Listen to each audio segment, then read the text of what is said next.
There is a kind of silence that is not empty. It has weight. It takes up space in a room. It's the silence of the phone in your hand, dark and still, but feeling heavier than it did this morning. It's the silence in your car when a certain song plays, and the world outside the window fades into a blur.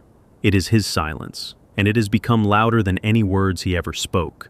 It's a strange paradox. When he was present, sending messages, calling, filling the space with his voice and his plans, your world felt normal. The volume was set to a comfortable level.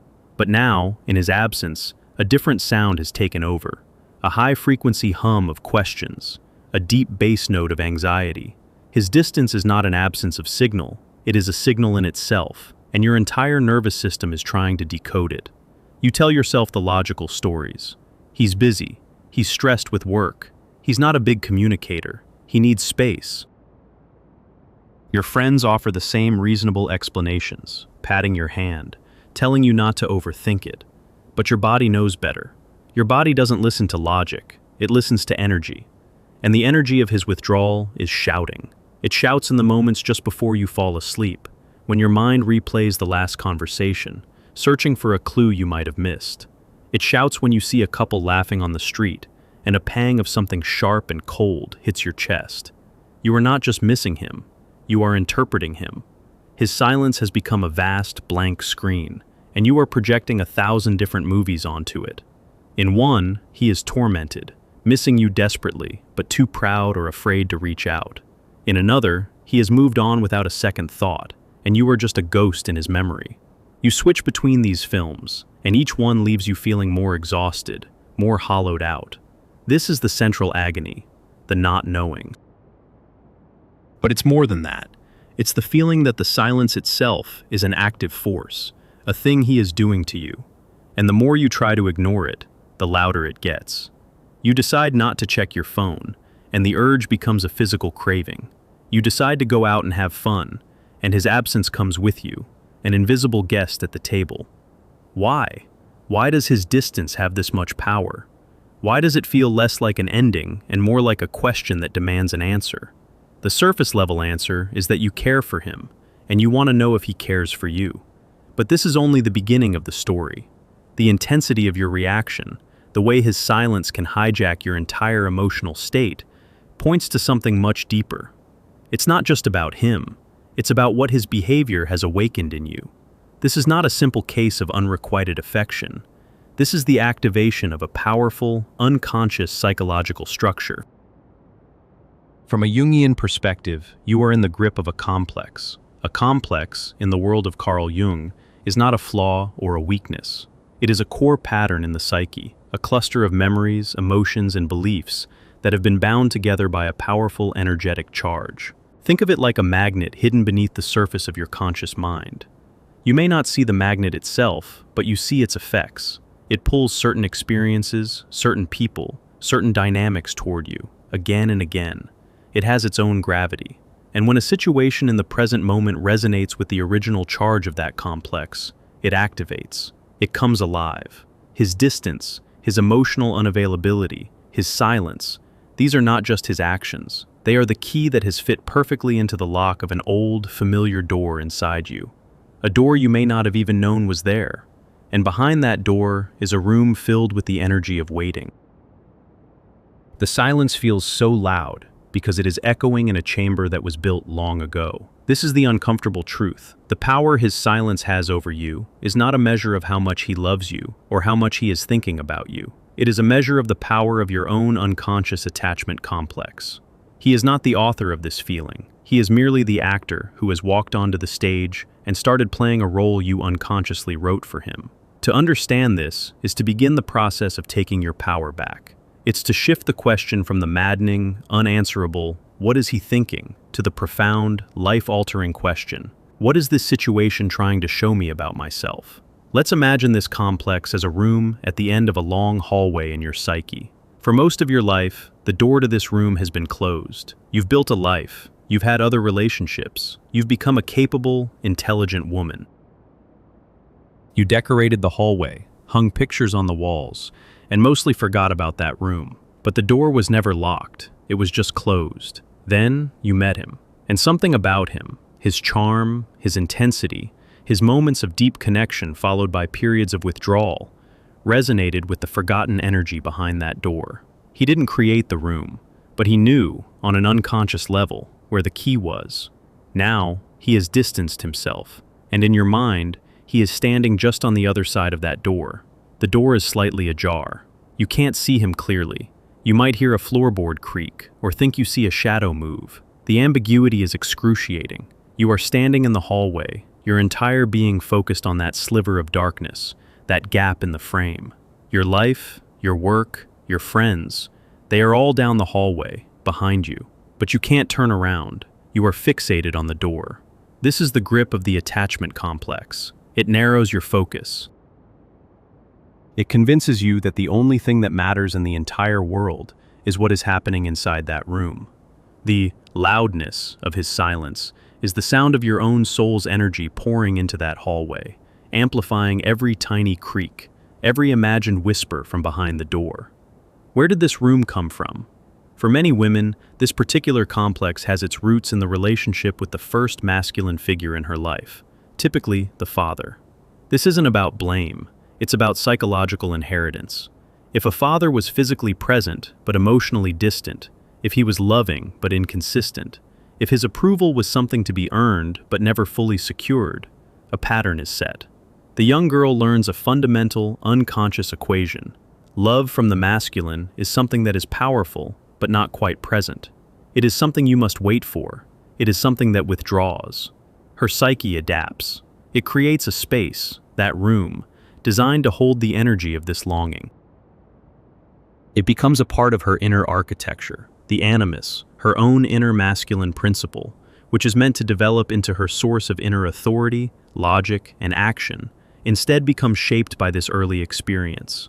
Her animus becomes an expert in waiting, in interpreting silence, in hoping for a presence that is just out of reach. So, when she grows up and meets a man who embodies this same dynamic, present, then absent, intense, then distant, her unconscious doesn't see a red flag. It feels a profound, magnetic sense of recognition. It feels like coming home. This feeling is often mistaken for destiny, for a soul connection, for deep, earth-shattering love. And it is deep. It is a connection to the deepest part of her own unresolved story. She is not falling in love only with him. She is falling back into the emotional landscape of that room in the hallway. His distance feels so significant because it perfectly validates the old, unconscious belief. This is what love feels like. A powerful presence that I cannot quite hold on to. A door that is not quite closed, but not quite open either. The pain is familiar, and because it is familiar, the psyche mistakes it for being right. This is why logical advice fails. Your friends say, if he wanted to, he would. Just block him and move on. But they don't understand. You are not just dealing with a man who isn't texting back. You are wrestling with a ghost from your own psychological past. To just move on feels like abandoning a sacred post. It feels like giving up on the one thing that feels most real, most important. The complex has hijacked your sense of priority. The first step toward freedom is not to try and force the door shut. That often creates more resistance. The first step is to simply become aware of the hallway. To turn your head, just for a moment, and see the rest of your life waiting for you. To acknowledge, I am standing here again. I have been here before. This is not the first time you have felt this specific ache of waiting. Think back. It may have been a different person, a different situation, a friendship where you were always the one to initiate contact, a job where you were waiting for recognition that never came, a moment in your childhood, waiting by a window. The details change, but the feeling is the same, a feeling of being on the outside, looking in, waiting for a sign, for an invitation to enter. When you recognize the pattern, the story begins to change. It stops being a unique tragedy about you and this one specific man. It becomes a recurring theme in your life, a psychological knot that you have been invited, once again, to untangle. He is not the cause of the knot. He is merely the one who has pulled it tight enough for you to finally notice it. The ego hates this realization. The ego wants to believe this is a special case. But this time it's different, it insists. The connection was real. He's not like the others. The ego wants to keep the focus on him because that is easier than turning inward and facing the source of the complex. Analyzing his motives, his fears, his past, it feels productive, but it is a sophisticated form of procrastination. It is you, standing in the hallway, polishing the doorknob on his side of the door, instead of turning around and walking back toward your own living room. So what happens when you stop focusing on the door? What happens when you withdraw your energy from it? At first, it feels terrifying. The silence might even seem to get louder, like a final, desperate attempt by the complex to keep your attention. This is the moment of greatest temptation, when you are most likely to send that message, to make that call, to do something, anything, to get a response and relieve the tension. This is the critical point. Here, you must understand the difference between a tactic and a true psychological shift. Many will advise no contact as a strategy to make him miss you. The idea is that your silence will make him anxious, and he will come running back to close the loop. This can sometimes work on a surface level, but it is a manipulation of the dynamic, not a transformation of it. You are still standing in the hallway, just pretending to look at your phone. Your energy is still fixated on the door, waiting for it to open. A true shift is different. It is not about making him do anything. It is about you deciding that you are no longer available to stand in hallways. It is a quiet, internal decision. It is the moment you stop waiting for an invitation and realize you are the owner of the entire house. You turn your attention away from the door, not to punish him, but to nourish yourself. You start to pour all that psychic energy, all the analyzing, the worrying, the hoping, back into your own life. You take that energy and you invest it in your work, your friendships, your body, your creativity. You start redecorating the other rooms in your house, rooms you had forgotten about. You might start a project you'd put on hold. You might reconnect with a friend you'd neglected because you were so consumed by this one relationship. You might simply sit in your own living room with a cup of tea and feel the simple, solid reality of your own presence. At first, it feels strange, almost disloyal to the intensity of the connection you felt. The complex will whisper, "What if he reaches out while you're not paying attention? You'll miss it." You have to be willing to miss it. You have to be willing to trust that your own life is more important than the possibility of his return. This is the process of withdrawing your projection. Jung spoke of projection as the unconscious act of seeing our own inner contents in another person. You have projected the image of the longed-for, redeeming masculine onto him. His silence became the perfect canvas for this projection because it is blank. You could paint any story you wanted onto it, a story of his deep, wounded love for you, or a story of his cold rejection. Both stories were yours. When you withdraw the projection, the screen goes blank again. But this time, it is not a terrifying void. It is just silence. It no longer shouts. It is just an absence of sound. The man behind the door ceases to be a mythical figure holding the key to your happiness. He becomes just a man who is distant, a man who is silent. The emotional charge dissipates. You can see him for what he is, not for what your complex needed him to be. This is a profound turning point. You stop seeing him as the source of your pain or your potential salvation.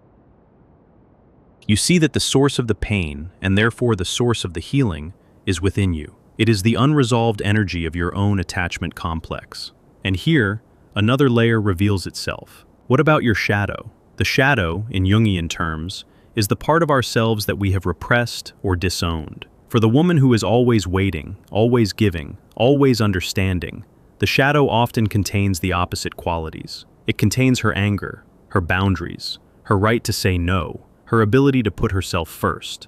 Your persona, the mask you show to the world, might be that of the patient, compassionate, endlessly understanding woman. You pride yourself on being able to handle his distance, on not being needy. But beneath this persona, the shadow is seething. It is the part of you that is tired of waiting in the hallway. It is the part of you that wants to slam the door shut and shout, "Enough." Engaging with this dynamic is often a way to avoid meeting this shadow.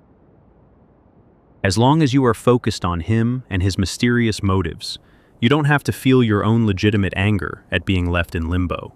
You don't have to set a boundary that might lead to the ultimate loss of the connection. You can remain the good, understanding woman.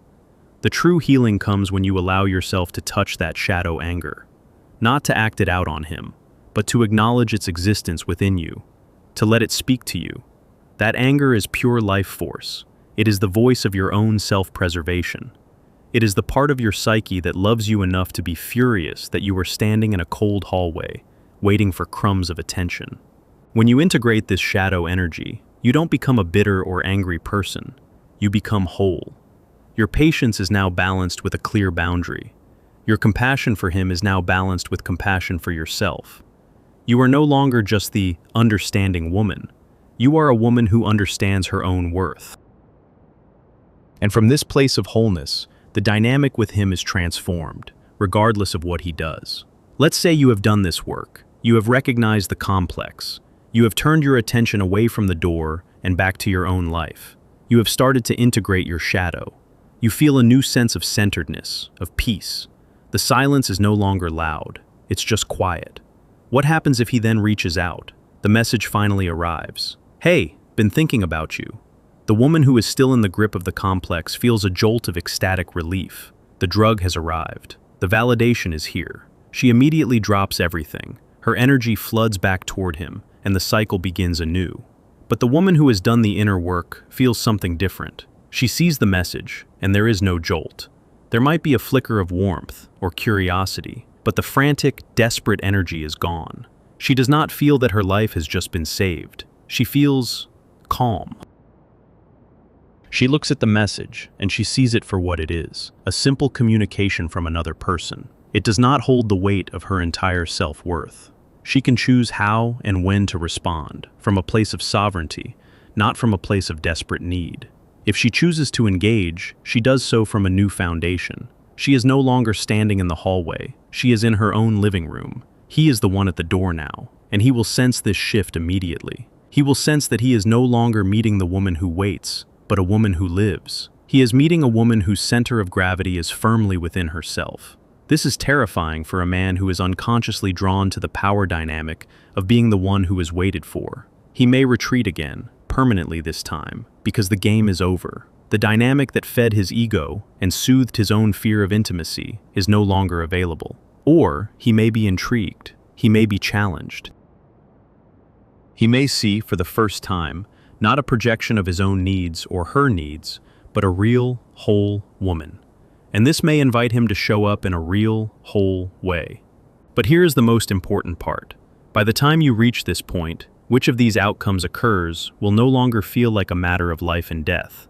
The question is no longer whether he returns. The question has been answered. You have returned to yourself. His distance became a gift. It was the symptom that forced you to look for the underlying disease. The loudness of his silence was a sacred alarm bell, waking you up from the trance of an old, inherited pattern. It forced you to find the parts of yourself you had abandoned in that hallway. Your anger, your boundaries, your own vibrant life force. If this journey resonates with you, if you have felt the weight of that silence, take a moment. Put a hand on your heart and feel your own presence. That is real. That is here. The rest is a story. You don't have to keep reading a chapter that hurts you. The work is to slowly, patiently, lovingly walk yourself back from that half-open door. To turn around and face the light and life in the rest of your home. To learn to trust the solid ground of your own being more than you trust the creak of a floorboard from a room that is not yours. This is not about forgetting him or pretending it didn't matter. It is about honoring the connection by understanding the profound lesson it came to teach you. It came to show you where you were abandoning yourself. It came to show you the way back home. And home is not a person. It is not a relationship. Home is the quiet, centered, unshakable peace you discover when you finally stop waiting for someone else to let you in, and you realize you were holding the key all along. My peace is no longer waiting behind someone else's door. It is here, with me. This realization is not a single, lightning bolt moment. It is a dawn. It breaks slowly, and at first, the changes are so subtle you might not even notice them. They happen not in your mind, which is still capable of running the old stories, but in your body. The body, which held the tension of his silence so faithfully, is the first to register the peace. This is the body memory layer of the healing process. Your nervous system has been trained, perhaps since childhood, to exist in a state of hypervigilance around attachment. It learned to scan for signs of withdrawal, to interpret shifts in tone, to hold its breath while waiting for a response. His silence was not just a psychological trigger, it was a somatic one. It activated a cascade of cortisol and adrenaline, creating that familiar, agonizing hum of anxiety. The knot in your stomach, the tightness in your throat, the shallow breathing. These were not just feelings, they were physiological states, your body physically bracing for the expected pain of abandonment. As you withdraw your energy from the door in the hallway, your body begins to exhale, perhaps for the first time in months. One day, you will be driving, and you will notice your hands are relaxed on the steering wheel. You'll be lying in bed and realize the space in your chest, where that cold dread used to live, feels open. It feels quiet. The phone in your hand, which once felt like a small, dense black hole of potential rejection, now just feels like a phone again. Its weight is neutral. These are the first concrete signs that the complex is losing its power. You are not forcing this calm. It is arriving on its own. It is the natural state of your nervous system when it is no longer locked in a trauma response. You begin to notice gaps in the static. An hour will go by, then 2, then an entire afternoon, where you simply did not think about him. You were not trying not to think about him, you were just living. You were absorbed in your work, laughing with a friend, lost in a book. And in these moments, your life force, which had been hemorrhaging into the void of his silence, is flowing back into you. Your inner monologue begins to shift. The frantic question, "What is he thinking? What did I do wrong?" is slowly replaced by a much quieter, more grounded question. "What do I need right now?" The focus of your care turns inward. Do you need a walk in nature? Do you need to listen to music? Do you need to call a friend and talk about something completely unrelated? You start to parent yourself through the lingering echoes of the old anxiety, offering the reassurance you once desperately sought from him. And then, your dreams may change. In the grip of the complex, dreams are often filled with anxiety. You are chasing him. You are dialing a number that won't connect. You are lost, and trying to find a house you can't remember. These are the psyche's attempts to process the feeling of being locked out. As you heal, the dreamscape shifts. You might dream of finding a hidden room in your own house, filled with treasures. You might dream of flying or swimming in clear water. These are symbols of integration, of reclaiming lost parts of yourself. Your unconscious is confirming your progress, showing you that you are no longer trapped in the hallway, but exploring the vast, rich territory of your own inner world. This newfound peace is delicate at first. It will be tested. The universe has a way of checking in to see if the lesson has truly been integrated. The script calls for a late practical test, and it often arrives when you least expect it. We spoke of him sending a message, but let's imagine a different scenario. You were at a grocery store on a Tuesday evening, thinking about what to make for dinner. You turn a corner, and there he is, standing in the aisle, looking at his phone. Time seems to warp. In that split second, your body remembers everything. The old neural pathways fire up, a jolt of adrenaline, a lurch in your stomach. The hallway door flies open in your mind. The woman still caught in the complex freezes. Her entire world shrinks to this one aisle. Her heart pounds. Should she approach him? Should she hide? What does he look like? Does he look sad? Does he look happy? Her internal monologue explodes into 1,000 frantic questions. Her evening, her peace, is instantly shattered. But the woman who has been doing the work experiences that same initial jolt. The body's memory is deep. But then, something remarkable happens. After the initial shockwave, a profound calm follows. She feels her feet on the floor. She takes a breath. She recognizes the jolt for what it is, an echo, a ghost of a past pattern. It is not the present reality. She sees him not as the arbiter of her happiness, but as a person in a grocery store. The myth has dissolved. He is just a man. She does not need to hide. She also does not need to perform. She might offer a small, polite nod if their eyes meet, or she might simply turn her cart and walk down another aisle, not out of fear, but because she is busy thinking about her dinner. Her center of gravity has not been pulled out of her. She remains in her own body, in her own life. She goes home, and the encounter is not a source of obsessive analysis for the next 3 days. It is an anecdote, a fleeting moment that has no power to derail her peace. That is freedom. Another, more subtle test is seeing the pattern play out in others. A friend might call you, distraught over a man who is doing the exact same thing. the intense connection followed by the deafening silence. The old you would have dived headfirst into the drama with her. You would have spent hours analyzing his texts, dissecting his motives, feeding her obsession because it validated your own. You would have been two women, standing together in the same cold hallway. The healed you listens with deep compassion. You recognize her pain intimately. But you do not enter the hallway with her. You stay firmly planted in your own living room, and you speak to her from there. You can validate her feelings without validating the illusion. You might say, "I hear how painful that is. It sounds agonizing. What can you do for yourself right now to feel even a little bit better?" You gently guide her attention back to herself, back to her own house. You become a lighthouse for her, not another ship lost in the same fog. When you can witness the dynamic without being drawn into it, you know the work has taken root. This is the true reparenting of the self, and it completes a crucial psychological circuit. The energy you once projected onto him as the savior or the withholding father is fully reclaimed. This reclaimed energy doesn't just disappear. It coalesces and strengthens your own inner masculine, your animus.